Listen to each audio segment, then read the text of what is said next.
Hello and welcome students. आप ये video देख रहे हैं, इसका मतलब आप जवाहर नवोदय विद्यालय में जाने के लिए इच्छुक है, या फिर आपसे रिलेटेड कोई भी आपका स्टूडेंट हो, आपका बेटा हो, बेटी हो, या फिर आपके और कोई रिलेटिव है। उसके लिए आप JNVST का एक फुल प्रूफ पाथ आप ढूंढ रहे हैं। ये हम समझते हैं। अब JNVST क्या है, जवाहर नवोदय विद्यालय क्या है, इसके रिलेटेड हमने एक अलग से वीडियो बनाया हुआ है। आशा है आपने वो सब वीडियो देखा होगा। तो आइए हम सीधे बात करते हैं जवाहर नवोदय विद्यालय सिलेक्शन टेस्ट के बारे में। अब जवाहर नवोदय विद्यालय सिलेक्शन टेस्ट क्या है? जो भी स्टूडेंट आपका अभी 5th क्लास में पढ़ रहा है, तो उसके लिए क्लास 6 से लेके क्लास 12 तक CBSE education free of cost provide किया जाता है। एक सेंट्रल गवर्नमेंट की स्कीम है। इसमें ना ही सिर्फ ट्यूशन, बल्कि आपका हॉस्टल्स, आपके बुक्स, ये सब जो सुविधा है ये सारी सेंट्रल गवर्नमेंट द्वारा ही प्रोवाइड की जाती है। तो इसमें आपको कोई भी खर्चा नहीं रहता है। और इसको पास करने के लिए जो रोड मैप है वो हम आपको बताएंगे। तो आइए हम इसके सिलेबस के बारे में पढ़ते हैं। एग्जाम पैटर्न क्या होता है, इसे सॉल्व कैसे करते हैं। तो सबसे पहले इसमें 3 मेन सेक्शंस होते हैं सब्जेक्ट में। 2026 तक इसमें सिर्फ मेंटल एबिलिटी टेस्ट, ये सिंगल ही सब्जेक्ट था, और अरिथमेटिक टेस्ट और लैंग्वेज टेस्ट, ये 3 ही सब्जेक्ट रहते थे। अब इनके वेटेज कुछ इस प्रकार से थे कि 40 question, 20 question, 20 question, 50 mark, 25 mark, 25 mark. अभी आप देखिए, मेंटल एबिलिटी टेस्ट को अभी इन्होंने 40 मार्क से अभी 2 हिस्सों में तोड़ा है। वो कैसे, वो हम आने वाले वीडियो में देखेंगे। देखिए, सबसे पहले मेंटल एबिलिटी टेस्ट में क्या है, इन्होंने कहा है कि एक नॉन वर्बल टेस्ट है। नॉन वर्बल टेस्ट का मतलब क्या होता है कि आपको अगर दिया गया है कि मान लीजिए ये ट्राइंगल है, ये सर्कल है, और ये एक रेक्टेंगल या स्क्वायर, जो भी आप समझ सकते हैं। अभी इसमें से आपसे पूछा गया है कि आपको इनमें से ऑड मैन आउट ढूंढना है। तो ऑड मैन आउट का मतलब क्या होता है, इनमें से सबसे अलग क्या है। तो आप देखेंगे कि ट्राइंगल में भी ये लाइंस है, रेक्टेंगल में भी एक लाइन है, लेकिन सर्कल में कोई भी लाइन नहीं है। तो ये आपके हिसाब से ऑड मैन आउट हुआ। तो इसमें आपसे कोई भी डायरेक्ट एज ए वर्बल सवाल नहीं पूछा गया है। आपसे पूछा गया है शेप्स के स्वरूप में सवाल। तो इस हिसाब से इसमें ना 5 पैटर्न रहेंगे, और वो 5 पैटर्न के आपके 5 पैटर्न के टोटली 4 सवाल रहेंगे। ये हो गए आपके 20 सवाल। ये आपके मेंटल एबिलिटी टेस्ट MAT के सवाल रहेंगे। और उसके बाद बाकी जो 20 क्वेश्चंस रहेंगे वो आपको इन्वायरमेंटल स्टडीज में रहेंगे। अब वो इन्वायरमेंटल स्टडीज क्या है, ये हम आने वाले टॉपिक में पढ़ेंगे। तो यहाँ पे जो भी लिखा हुआ है, इसका पूरा मतलब यही है। देखिए, this section is divided into 5 parts having 4 questions each from mental ability test, and remaining 20 questions are from environmental studies. तो यही आपका पैटर्न है। अभी देखते हैं हम इसमें ये जो 5 पैटर्न है, इसमें मेनली कौन से टाइप के सब्जेक्ट आते हैं। अब देखिए, ये पार्ट 1 है। पार्ट 1 का मतलब है पैटर्न कंप्लीशन। अभी आप देखिए, आप सब जानते हैं क्या, हमारे घर में फर्श होती है। फर्श मतलब जो फ्लोरिंग होती है, तो उसमें सब एक पैटर्न दिखता है आपको। तो आप भी जानते हैं कि अगर कोई फर्श गलत लग जाए, आपके जो मिस्त्री है उन्होंने कोई फर्श गलत लगाई, तो आपको इमीडिएट आप देख के ही समझ जाते हैं। अभी देखिए, यहाँ पे इन्होंने कहा है कि आपको ये पार्ट कंप्लीट करना है। मान लीजिए 1 2 3, ये 3 फर्श लगी हुई, इसी हिसाब से आपको चौथी फर्श ढूंढनी है कि कैसी रहेगी। तो आप देखेंगे, ये लाइनिंग है, ये लाइनिंग है, ये लाइनिंग है, तो इस हिसाब से हमारी चौथी लाइन क्या रहेगी, ऐसी। अभी ये 3 सर्कल के पार्ट है, तो ये हमारा ऐसा रहेगा। अब ये देखिए, ये लाइन हो गई। अब ये देखिए, ये लाइन देखिए, ये लाइन देखिए, तो आपकी ये लाइन कुछ इस प्रकार से रहेगी। अब ये सेंटर से, ये लाइन सेंटर से कनेक्ट ना होते हुए यहाँ से कनेक्ट हुई है। तो आप सब समझ गए हैं कि इसका जो आंसर रहेगा कुछ इस प्रकार से बनेगा। अब हमें ढूंढना है इससे मिलती जुलती हुई कोई भी आकृति। देखिए, ये यहाँ से मिल रहा है, ये लाइन यहाँ से मिल रही है, ये लाइन यहाँ से मिल रही है, तो ये हमारा ठीक ठाक लग रहा है। अभी देखिए, यहाँ पे ये सिर्फ यहाँ से यहाँ ही कनेक्ट है, यहाँ से यहाँ कनेक्ट नहीं है, इसका मतलब ये रिजेक्ट हो गया। इसमें भी ये यहाँ से यहाँ तक कनेक्ट नहीं है, इसका मतलब ये भी रिजेक्ट हो गया। अब ये यहाँ से यहाँ कनेक्ट होनी चाहिए, यहाँ से यहाँ कनेक्ट नहीं होनी चाहिए, तो इसका मतलब ये भी रिजेक्ट हो गया। तो आपका जो सवाल है उसका मतलब आ गया सीधा सीधा आंसर, जवाब नंबर 1। तो आपको करेक्ट आंसर ये है, ये आपको दिख रहा होगा। अभी हम आएंगे, ये पार्ट 1 है, अभी पार्ट 2 आएंगे। पार्ट 2 में आपको बताया गया है कि आपको फिगर कंप्लीट करना है, एक पैटर्न कंप्लीट करना है। अभी देखिए, यहाँ पे सिंगल लाइन है, यहाँ पे एक क्रॉस का चिन्ह है। अब यहाँ से ये लाइन बनी हुई है, सेकंड पार्ट में ये लाइन बड़ी है, अब यहाँ पे सर्कल आ गया है। थर्ड पार्ट में क्या हुआ है, यहाँ से ये देखिए, यहाँ पे ये लाइन बड़ी है और यहाँ पे क्रॉस आ गया है। और जब चौथे पार्ट में हम क्या गेस कर सकते हैं कि ये स्क्वायर पूरा होगा और ये गोल जो है वो यहाँ पे आ जाएगा, क्योंकि क्रॉस के ऑपोजिट क्रॉस है, गोल के ऑपोजिट गोल है।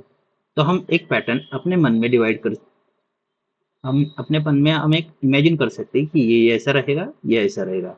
अब देखिए इससे मिलता जुलता हमारा कौन सा पैटर्न आ रहा है, तो आप देखेंगे कि क्रॉस सर्कल के अपोजिट सर्कल और क्रॉस का अपोजिट क्रॉस चाहिए, तो ये तो गलत हो गया, ये भी गलत हो गया, ये मैच कर रहा है, ये भी मैच कर रहा है, लेकिन हमारा जो क्रॉस है वो लेफ्ट टॉप कॉर्नर में और राइट बॉटम कॉर्नर में, तो ये करेक्ट आ रहा है, ये गलत आ रहा है। तो हमारा सही जवाब सी है। देखिए ये सी है, ये पैटर्न 2 है। पैटर्न 3 का मतलब होता है कि फिगर कंप्लीट करना है। मान लीजिए आपके घर में एक टाइल है, वो टूट गई है 2 टुकड़ों में और आपको बहुत से टुकड़े दिए गए, तो आपको गेस करना है कि कौन से टुकड़े के साथ दूसरा टुकड़ा एग्जैक्टली मैच करेगा। अब देखिए, मान लीजिए मैं आपको एक एग्जांपल देता हूँ।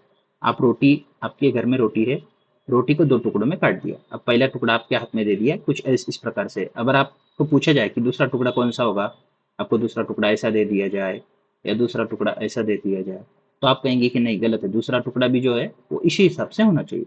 तो देखिए अब ये लाइन है, ये इस लाइन से थोड़ी सी छोटी लग रही, ये मतलब ये लाइन छोटी है, ये लंबी है, तो जाहिर है हमारा ये थोड़ा सा ऊपर जाएगा। अब ये यहाँ से यहाँ तक जाएगा।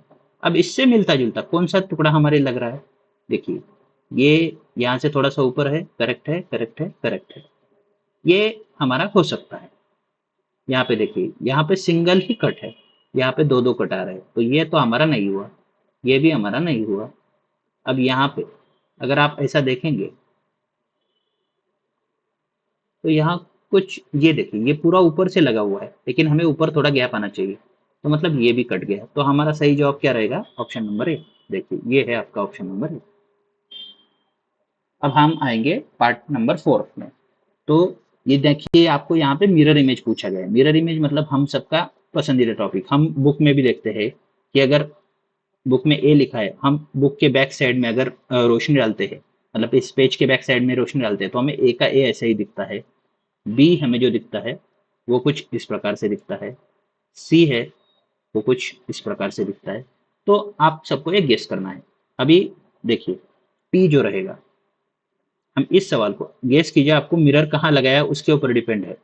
मिरर जब आप राइट साइड में रखेंगे तो इमेजेस जो है वो सिर्फ वर्टिकली, मतलब वर्टिकली वो इन्वर्ट नहीं होंगे, वो सिर्फ हॉरिजॉन्टली ही इन्वर्ट होंगे। मतलब टी जो है वो टी आपका ऐसे का ऐसे ही रहेगा, बी जो है वो आपका ऐसा हो जाएगा, ए जो है आपका ऐसा हो जाएगा, टी आई का ऐसा हो जाएगा।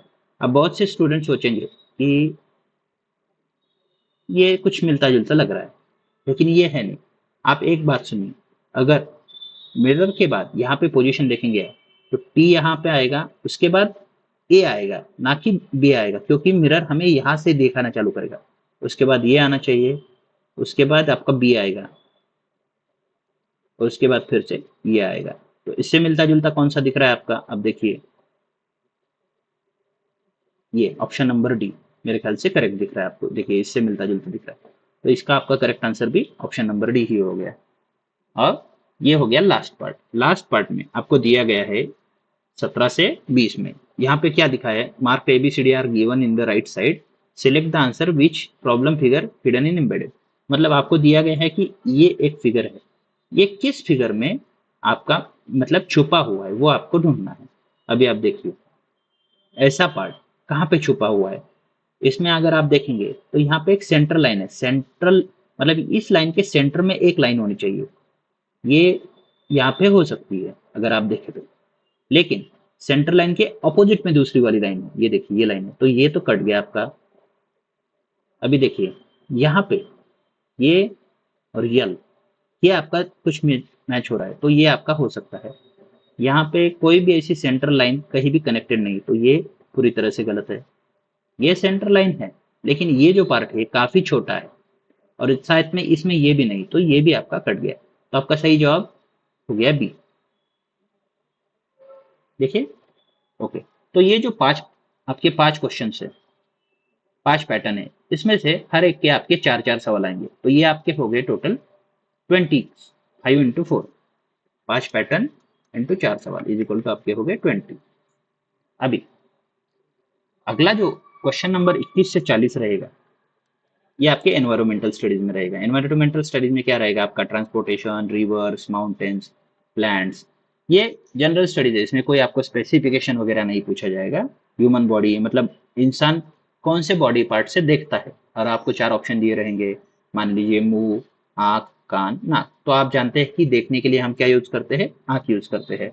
साइंस इन डेली लाइफ, मतलब आपको पूछा जाएगा कि इनमें से कौन सा मसाला पीले कलर का होता है, तो आप जानते हैं कि हल्दी हमारे घर में जो होती है वो पीले कलर की होती है। सोशल सराउंडिंग, हमारे festivals, superlative India, Indian states capital, मान लीजिए आपको पूछा जाएगा कि महाराष्ट्र की राजधानी क्या है, तो आप सब जानते हैं कि महाराष्ट्र की राजधानी मुंबई है। और किसी भी स्टेट की आपको कैपिटल पूछ सकते हैं। इंडिया की कैपिटल क्या है, इंडिया की कैपिटल है न्यू दिल्ली। तो ये आपके मेंटल एबिलिटी टेस्ट के यहाँ से आपके 20 सवाल बनेंगे, 20 सवाल और आपके 25 मार्क्स। तो आप समझ गए कि मेंटल एबिलिटी टेस्ट का कुछ इस प्रकार से है। अब ये आपका फाउंडेशन वीडियो है, इसमें आपको पूरी तरह से जानकारी हमने एक क्वेश्चन के बारे में दी हुई है। आपको अगर इसमें कोई भी डाउट है तो आप हमें कभी भी कांटेक्ट कर सकते हैं। अभी देखिए मेंटल एबिलिटी टेस्ट के बाकी के जो 4 सवाल हैं, ये देखिए मैं आपको पूछता हूँ। यहाँ पे पूछा गया है कि during water cycle what is the process called when the sun heats up water in rivers ocean turning into water vapour. मतलब आपका ये जो समंदर है, ये ऊपर आपका सन है, तो यहाँ सन की हीट की वजह से आपका जो पानी है वो ऊपर जाता है और भाप बन जाता है, मतलब बादल बन जाते हैं। तो इन्होंने यही पूछा है कि इस प्रोसेस को क्या कहते हैं। तो आप सब जानते हैं कि जब भाप बनती है तो इसे हम इवेपोरेशन कहते हैं। तो यहाँ पे ये आपका इवेपोरेशन इसका सही आंसर है। यहाँ पे लिखा है ह्यूमन बॉडी के बारे में second question, which animal is used by the police because of its super sense of smell. मतलब आप सब जानते हैं कि अगर पुलिस वगैरह होती है वो किसी भी क्राइम में कोई अगर सवाल मतलब कोई अब क्लू वगैरह ढूंढना है तो किस एनिमल को स्मेल सुंघाते हैं और उस एनिमल का यूज करते हैं कि स्पेसिफिक ऑर्डर को पहचानने के लिए। तो आप सब जानते हैं कि पुलिस के पास जो होता है कौन सा एनिमल होता है, वो होता है कुत्ता। उसके बाद how to preserve raw mangoes at home to eat them all years. आप सब जानते हैं कि हमारे पास कच्चा आम जो होता है उसे अगर हमें साल भर खाना है तो हमारी मम्मी हमें उसे आचार में कन्वर्ट करती है। तो इधर यहाँ पे ये जो बाय मेकिंग पिकल्स, पिकल्स का मतलब होता है आचार, तो यही उसका सही आंसर है। और India, in India how many beautiful festival, मतलब इंडिया में बहुत सारे खूबसूरत तरह के त्यौहार है। Which festival is known as festival of colours. तो रंगों का त्योहार किस कलर को कहते हैं। अब जो इंडिया में रहता है वो चाहे किसी भी धर्म का हो, उसको तो इतना पता रहेगा कि रंगों का त्योहार कौन सा होता है, होली। तो ये है होली। तो यही आपके सारे जनरल सवाल रहेंगे।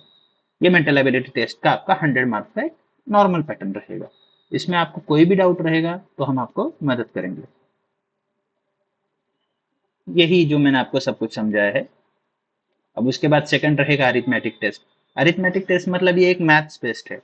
मैथ में आपको सीधा सीधा ऐसे पूछा जाएगा 2+4। अब मैथ्स के जो बेसिक 4 फंक्शंस हैं, मैथ में बेसिक 4 फंक्शन कौन से होते हैं, एडिशन, सब्सट्रैक्शन, डिवीजन और मल्टीप्लिकेशन। ये 4 फंक्शन पे आपको पूछा जाएगा। दूसरा रहेगा perimeter, area and volume. Perimeter, area और वॉल्यूम क्या होता है। पेरीमीटर मतलब मान लीजिए ये मैं अगर आपको पूछूं, ये एक रेक्टेंगल है, इसके चारों एंगल 90 डिग्री के रहते हैं, ये सब जानते हैं। ये इसकी लेंथ रहती है, इसकी ब्रेड्थ रहती है। अब जो स्टूडेंट्स मराठी में पढ़ना चाहते हैं उन्हें टेंशन लेने की जरूरत नहीं कि हमें सर कुछ समझ में नहीं आ रहा है, आप इंग्लिश में बोल रहे हैं। तो हम आपको मराठी में भी एक्सप्लेन करेंगे जब हमारी क्लासेस चालू होंगी। तो ये एक जनरल वीडियो है कि ऑल ओवर इंडिया के स्टूडेंट्स हमें देख रहे हैं, तो इन सबको समझ में आना चाहिए, इसलिए मैं हिंदी में आपको एक्सप्लेन कर रहा हूँ। अभी देखिए ये होता है लेंथ, ये होता है ब्रेड। अगर आपको पूछा जाए कि रेक्टेंगल की पेरीमीटर क्या होती है, तो इसका मतलब होता है 2l+2b।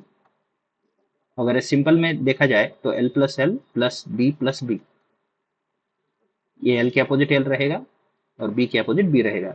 मतलब मान लीजिए ये अगर 4 है, ये 2 है, ये 4 है, ये 2 है, तो इसका सीधा सीधा पेरीमीटर का जवाब रहेगा 4+2, 6 × 2 12।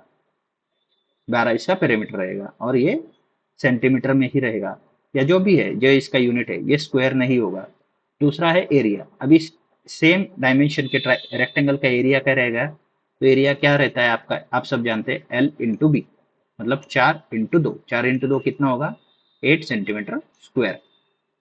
उसके बाद वॉल्यूम, वॉल्यूम जो है वो 3 डायमेंशनल फिगर का होता है, वो हम आने वाले वीडियो में पढ़ेंगे। उसके बाद लैंग्वेज टेस्ट। लैंग्वेज टेस्ट में आपको एक पैटर्न दिया रहेगा, एक पैसेज दिया रहेगा, और पैसेज के ऊपर नीचे सवाल पूछे रहेंगे। तो वो हम आपको सबको समझाएंगे। उसके बाद वोकेबलरी, अब मैं इसको थोड़ा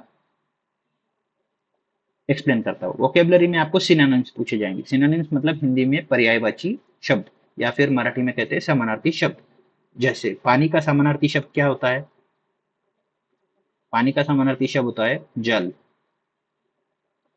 घर का होता है ग्रह, सदन। ये सब पर्यायवाची या समानार्थी शब्द होता है। और इसी के साथ अगर आपको पूछा जाए, एक मिनट, इसी में आपको अगर विलोमार्थी या मतलब विरुद्धार्थी शब्द पूछा जाए, तो मराठी में दिवस होता है, या हिंदी में आप इसे दिन कहते हैं, तो इसका विलोम शब्द होता है रात, या हिंदी में रात्रि। ठीक है, ये होता है विलोमार्थी शब्द। बस इतना ही है इसमें, और कुछ रहेगा तो वो हम सब पढ़ेंगे। अब इसमें हम आपको क्या क्या प्रोवाइड करने वाले, क्यों आप हमें मतलब हमारे क्लासेस को ज्वाइन करना चाहेंगे। देखिए यहाँ पे OMR शीट की प्रैक्टिस, ये सब आप सब जो मैं सिखा रहा हूँ वो आपको स्कूल में भी पढ़ने को मिलेगा, लेकिन यहाँ पे आपकी होगी OMR sheet practice. OMR sheet मतलब क्या रहता है वो मैं आपको समझाता हूँ। टाइम मैनेजमेंट, सवाल तो हल्का ही सॉल्व कर लेगा, लेकिन ये मैथ के 50 मिनट्स आपके एक्स्ट्रा सेव करने का हम प्रयास करेंगे। आपको जल्दी से जल्दी कैसे आप सॉल्व कर पाएंगे। डेली प्रैक्टिस अगर आप करेंगे तो आप बहुत अच्छी तरह से इस एग्जाम को क्रैक कर पाएंगे।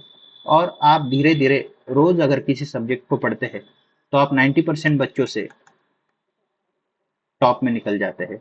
जो आदमी मतलब वो टैलेंटेड भी ना हो, अगर वो डेली प्रैक्टिस करे तो वो टैलेंट को बीट करता है, हम सब ये जानते हैं। जैसे हम कछुए और खरगोश की कहानी जानती है। खरगोश कितना भी तेज हो, लेकिन वो रास्ते में सो गया था, इसीलिए कछुए ने उसको हरा दिया था। क्यों? क्योंकि कछुए ने हमारी अपनी खुद की प्रैक्टिस नहीं छोड़ी, अपना खुद का रास्ता नहीं छोड़ा। लेकिन खरगोश बीच में सो गया था। तो हमें यही करना है, रोज हमें प्रैक्टिस करनी है। रोज अगर आप प्रैक्टिस करोगे तो आप 90% स्टूडेंट्स को बीट कर दोगे। बस आपको अगर कोई सवाल है तो आप हमें सीधे कांटेक्ट कर सकते हैं। This is it for the first video of the JNVST from grass root educator. Thank you very much.